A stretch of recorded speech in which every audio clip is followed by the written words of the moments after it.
Hey, my name is Russel Cantor. I went vegan about 13 years ago, so I would make it 2008. And I went vegan, I saw what was happening to the animals. I'm against all forms of violence, and what's happening to those animals is violence and exploitation, them being used for food, for animal testing, all the different things that happens to them, for clothing. And I knew it was just something I didn't want to be a part of, so veganism just made a lot of sense from there, and it was kind of a quick decision. I saw footage of what happened to the animals. A friend sent it to me. I think it was a PETA video narrated by Alec Baldwin. I saw it, and from there, just went vegan pretty close to overnight in a couple weeks. It's hard to say exactly.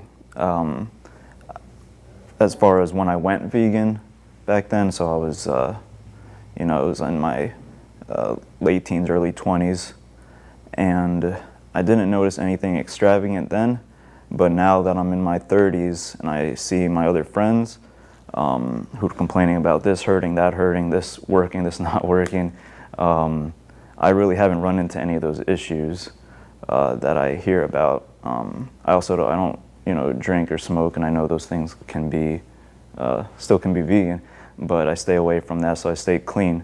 So I haven't noticed anything like that, but I have plenty of energy, so I feel great. And yeah, I mean, I just wish I would have done veganism sooner, because I feel like I could have had this sustained energy that I have throughout the day, even at my younger years.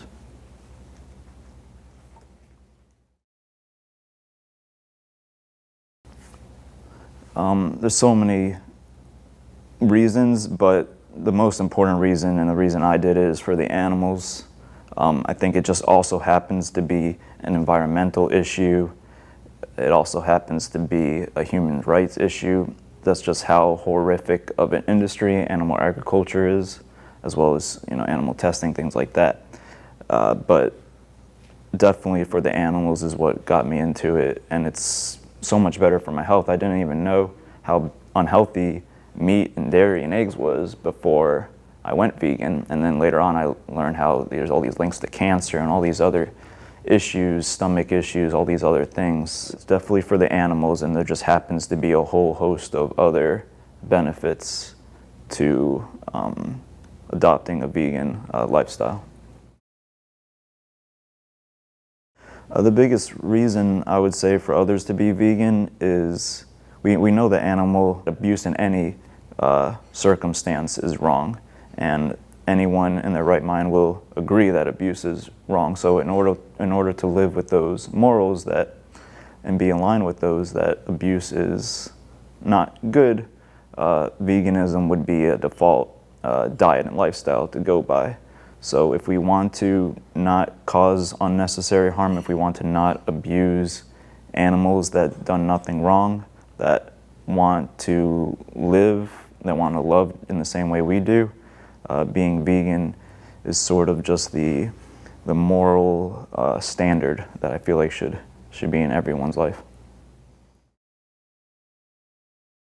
The ways I encourage others to be vegan, just through example. Just by being healthy and showing people the benefits of it, and then just exposing the truth of what happens, telling people, hey, did you know that this happens through my activism?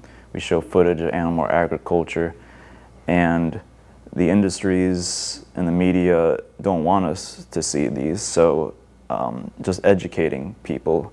I'm not going to force it on, even though I want a vegan world, but what I can do is educate people.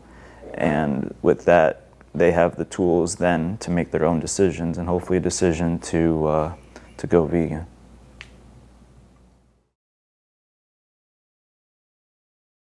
Some of the challenges at first was figuring out what to eat, but that went away pretty quick.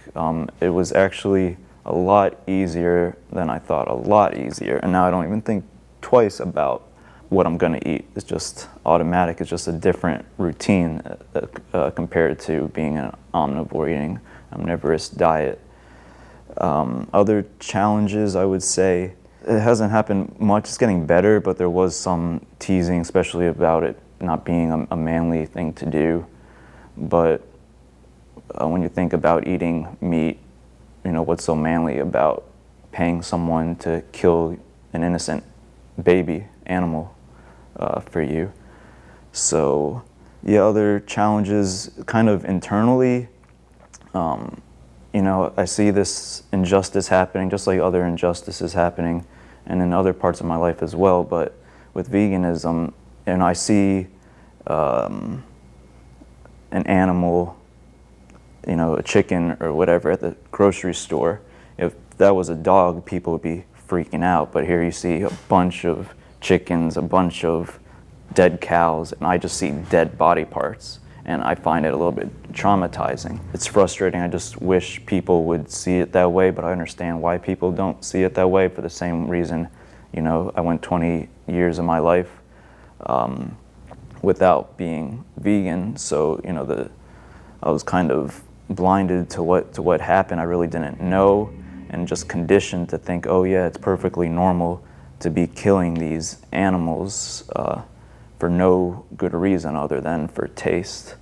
So that's a big internal struggle, and to remember that with people, that as much as I want everyone to be vegan like right now, we're conditioned in such a way that it makes it difficult for that to happen overnight. Because I was familiar with veganism even before I went vegan, even for a couple years, but at some point when I saw the footage is when it hit me. And for some people it might take a little bit longer. Again, we're so conditioned to think that it's okay to have these dead animals in our fridge, these dead animals being sold everywhere we go.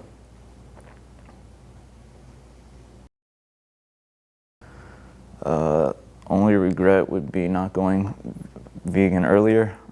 Sometimes I wish I was born vegan, or not sometimes, I wish I was born vegan, especially when I hear like the health benefits and things like that. You know, as a kid suffering from acne, being told, you know, to not eat certain foods, to eat certain foods, and the knowledge wasn't out there as much as I see it today. Foods like dairy, which are really known to be problematic for people with acne.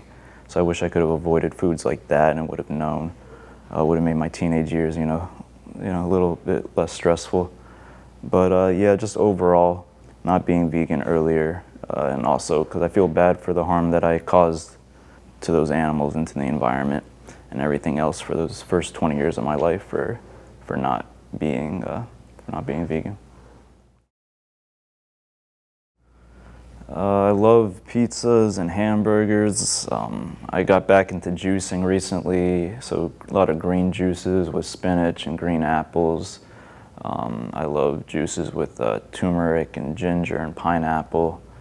I'll do protein shakes. I love cooking with tofu. It's actually really easy because, you know, it's extremely bland at first, but it's actually not all that tough to season it and cook it how you want it. And any of the stuff I enjoyed eating before I went vegan, I just make the vegan version of it. And because of my veganism, I feel like I became a better cook because it made me go a little bit out of my comfort zone and foods that I wasn't cooking with before. So I started using a lot more spices, a lot more fruits and vegetables. But I'm just as happy with cereal and with fruit in it. I love fruit. And protein bars when I'm on the go, the different snacks. Still love my snacks. So. Biggest suggestion would be just use the internet, just Google stuff. Whatever your favorite food is, just type that in and type the word vegan at the end. That's what I tell people when I'm doing activism. People will ask me, well, how do I do this? How do I do that? And I don't know everything. I might be able to give some tidbits of advice or specific advice here and there, but there's probably someone on the internet who does it better than me. Whatever it is, whether it's clothing or you want to use beauty products that aren't tested on animals, there's so much information, way more than when I went vegan 13 plus years ago. So, you know, and I know people have been vegan longer than that. So if they can do that, you know, I feel like it's even easier now. Just use Google for everything. Use it for this as well, for veganism. One of my favorites, especially recommended for guys, because I get the macho guy, the alpha male. Meat is for Pussies is a good book by John Joseph. He's a punk rock singer. Get active. Animal activism is important. So I'm in a group called Anonymous for the Voiceless Animal Activists group, and it brings you closer, brings a community of other vegans closer to you, and it makes it feel like you're less alone, because there's still not, even in bigger cities, there's still not a lot of vegans out there. So it's a great way to meet others with a vegan lifestyle, and you learn more about veganism. You learn more about what's happening to the animals, because even when I started becoming an animal rights activist, I still didn't even know what was happening to a lot of these animals. So it allows you to speak better on the behalf of the animals, and if you want to help them out, if you know that you want to be able to know as much information as possible. Yeah, so especially with activism, you know, a lot of times I don't know whether the person went vegan right away after talking to them, after having discussions, but a lot of people, you can tell the gears, you know, are firing in their brains, and they're talking about, wow, you know, a lot of thank yous. People may not, you wouldn't think that maybe, but when I talk to people out on the streets, especially when I'm, you know, diplomatic to them, they thank me for showing them information that they didn't know, because everyone can agree what happens to these animals is horrific. So that's a success story that I have every time I go out and do activism. Other success stories is getting other people excited about animal rights activism, especially those who are younger, those who are new to veganism. They get really excited about it. And I've definitely gotten people to go vegan. I've had friends that are vegetarian, or friends that were omnivores, and they have, you know, greatly reduced or completely eliminated the amount of animal products that are in their life. And even if you just do that with one person, you've saved a lot of animals. So even if you could just get one person to go vegan, you made a huge difference to those animals.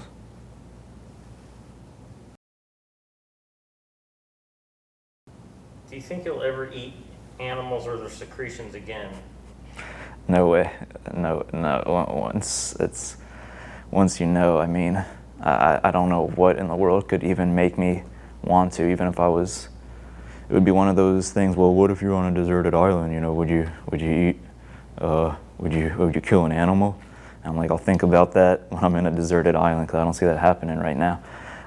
So there's no way that I would eat. There's no logic behind going back to, especially knowing everything that I know. You know, I'm doing it for the animals because I think it's wrong. So doing that would make me a hypocrite if I was to start eating animals or eating their byproducts or using products that were tested on animals or wearing animals. Yeah, a favorite quote, be Einstein, a person who never makes a mistake is someone who never tries anything new. And I think Einstein was alive today, he would be vegan. There are some quotes about him talking about vegetarianism and how what we do to animals is horrible. I know from what I've read that he dabbled in vegetarianism. I don't know if he was a strict vegetarian for an extended period of time or not, but I know there is quotes about him with vegetarianism. So I respect him for many reasons, with that being one of them. And yeah, that would be my favorite quote. Well, when I'm not doing activism in my hobbies, I love snowboarding, play bass guitar, working out, skateboarding, ultimate frisbee. reading, and just spending time with my girlfriend, spending time with my friends. But activism, I wish I had more time to do activism, because I feel it's a part of me, and I feel like I have a sense of obligation to do it. Activism is a thing that I really kind of need to do. If you see an injustice happening, it's best to speak about it. Get involved in animal activism. Yes, there's other horrible things that are happening in the world, but becoming active for the animals, can just take a few hours of your time. I host events with Anonymous for the Voiceless for my chapter here in Charlotte, North Carolina, and it's just a few hours a month. I mean, just a few hours, It's not a lot of time to give up, and it's easy to get involved. Get active in that and whatever other causes out there, whether it's against racism, sexism, homophobia, anything else. If you know it's wrong, talk to others about it, and don't be afraid to speak up for what you believe in, even if there's others out there that'll tell you you're wrong or that disagree with you.